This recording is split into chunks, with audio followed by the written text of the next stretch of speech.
Le docteur Aristide Mono nous plonge aujourd'hui dans notre système de gouvernance. Vous vous êtes déjà demandé la question pourquoi les salles de jeu au Anza continuent à se multiplier. Eh bien, selon le docteur Aristide Mono, il pense tout simplement que notre système de gouvernance est désormais semblable à ces jeux au Anza. On fait n'importe comment, quand ça donne, ça donne. Quand ça ne donne pas, on passe à autre essai. Tout est pratiquement essai. Pour travailler au fond, essentiellement pour que cela. Voilà en réalité à quoi notre pays est devenu. Pour mieux comprendre toutes ces allégations sur la gouvernance au Cameroun, il faut questionner les instruments de développement qu'on a mis en place. C'était d'abord le Growth and Strategic Paper qui a vu le jour en fin des années 2013 et qu'au bout de 6 ans d'essai, on a utilisé Fatigué. Celui-là prévoyait qu'en 2035, le Cameroun devait être émergente. Mais au bout de près d'une décennie, on a compris que ce document ne devait pas nous amener. Donc quand on dit la guerre dans le Nozo et la guerre de Boko Haram, on changeait les données que le gouvernement avait pour pouvoir espérer comme ça là, une nette amélioration de vie. On est passé au SND 30. Ce document également commence à faire quelques faillites. Les indications de planification qui sont là sont pratiquement à tâtons. Même le budget de l'État ne respecte pratiquement aucun processus. Et à chaque fois, à des questions, ils nous disent carrément qu'il y a eu les problèmes d'insécurité. L'insécurité finalement est devenue leur mot de cache-cache. Tout est pratiquement fait comme les jeux de loto, comme les canneries, comme les allées-lambeaux. Pour mieux comprendre ce débat du loto de gouvernance, j'ai envie qu'on questionne un secteur qui est très important. La population. Il y a combien de Camerounais actuellement? Si tu poses la question, c'est selon le secteur où tu te trouves, tu auras les réponses différentes. Il y a des gens qui vont te dire on est 25 millions de Camerounais, d'autres vont te dire 26, d'autres vont te dire 27, certains qui sont plus réalistes vont te dire 28. Mais récemment, de plus en plus, on comprend qu'il y a même jusqu'à 30 millions de Camerounais. Voilà. Dépasser cette question-là, tu passes à l'étape suivante. Quelle région est plus peuplée? Quel département est plus peuplé? Comment est-ce qu'on fait pour déterminer que cette région ou bien ce département aurait tel nombre de députés? À toutes ces questions-là, tu vas te rendre compte le plus souvent que la réponse, c'est toujours le néant. Je ne sais pas. Donc tout est basé sur l'estimation. L'estimation selon ceux qui dirigent, bien sûr. Parce qu'on a du mal à comprendre que un pays qui ne met pas régulièrement sa population à jour, quels sont les instruments qu'elle utilise donc pour gouverner? Si on demande en ce qui est des professions, on dit on veut créer 5000 emplois. Il y a combien de coordonnées? Il y a combien de payamsela? Il y a combien de pousseurs? Il y a combien de chauffeurs? Il y a combien de secrétaires? Il y a combien? Tout ce répertoire-là doit être connu d'avance pour permettre que ceux qui ont la charge de diriger, ceux qui ont la charge de gérer les fonds publics, qui puissent investir dans les domaines qui permettent à la majorité de bénéficier.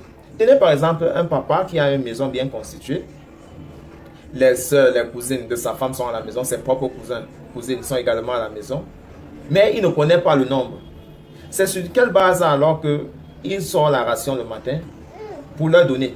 Parce que s'il sort 20 000 par exemple lundi, et il rentre, il voit la nourriture dans la poubelle, ça veut dire mardi, il va couper ça à 15 000. Et s'il sort 15 000 mardi, il rentre, il voit que les plus petits ont faim, le mercredi, il va sortir 18 000.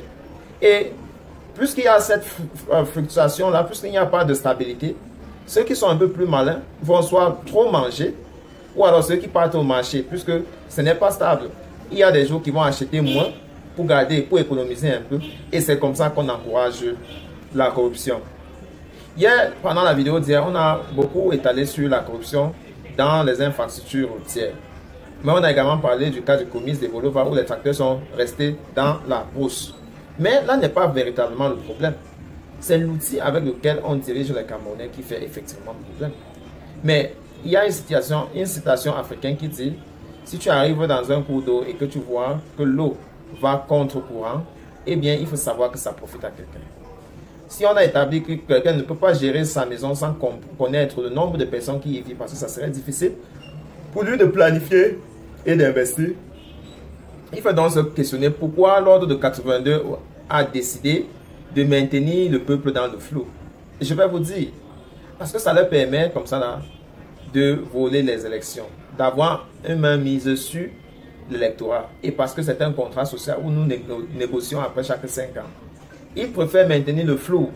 Les dernières élections présidentielles montrent que moins de 2 millions de Camerounais ont participé à ce vote-là. Si on est 30 millions, ça veut dire que moins de 10% ont voté pour le président de la République. Même chose pour les élus locaux. Le taux de participation, surtout que le MRC pour l'élection locale avait refusé de participer, on a eu un taux d'abstention plus bas qu'on n'a jamais eu dans ce pays. Et voilà, une fois élus, ces hommes et femmes-là, ils ont le mandat de diriger tous les 30 millions de Camerounais. Et voilà comment ça leur profite. Parce qu'on ne peut pas échapper dans un pays du système du fisc. On est toujours appelé d'une façon ou bien une autre de payer ce fisc-là. Et ça profite parce que ceux qui gèrent les budgets de région, les budgets de département, les budgets d'arrondissement, eh bien, c'est le Ngomna, c'est le gouvernement. Et ils gèrent ça sur quelle base? Ce sont des bases qu'ils ont truquées d'avance pour leur permettre d'assurer un pouvoir de moyens sur la population affamée, un pouvoir d'influence sur la population moins nantie, un pouvoir économique très fort sur une population de plus en plus ignorante. Sur une population qui a jadis démissionné pour la plupart pour trouver d'autres sources de revenus ou alors pour s'intéresser à d'autres activités, mais à très faible revenu. J'ai eu l'occasion de voir comment on célèbre de l'excellence dans ce pays, en voyant par exemple les jeunes étudiants sortis de l'université qui créent des applications, et puis que cela reste dans les laboratoires, même après avoir gagné les prix des 10 millions, les prix d'excellence. Il y a des membres du gouvernement, il y a des administrations qui refusent d'industrialiser tous ces projets qui sont montrés comme ça là sur des petits surfaces, sur le mode test. Et tout ça, c'est un système de gouvernance. On va sortir avec le problème de carte d'identité. La carte d'identité est ce petit document-là qui permet à chaque citoyen dans un pays de s'identifier, de pouvoir jouir et pouvoir être responsable d'un certain nombre de choses. Mais aujourd'hui, si tu fais la demande de ta carte d'identité et que tu n'as pas 50 000 pour monnaie, pour vite avoir ça, eh bien tu peux attendre 3 ans, 4 ans, 5 ans pour avoir cette carte d'identité-là. Ce que le gouvernement utilise pour connaître le nombre de citoyens qu'il a. Voilà. Ce qui va te permettre d'aller t'enregistrer pour pouvoir voter. Voilà. On met un système en place qui t'empêche d'entrer en possession de ce document précieux. Donc, c'est de cette façon la loterie. Donc, si vous voyez prospérer d'autres formes de loterie dans le pays, ne soyez pas surpris. D'après le docteur Aristide Mono, eh bien, c'est un système de gouvernance qui aide le gouvernement, ou bien l'ordre de 82, à bien s'installer à la tête du mangeoire et à manger sans penser aux autres.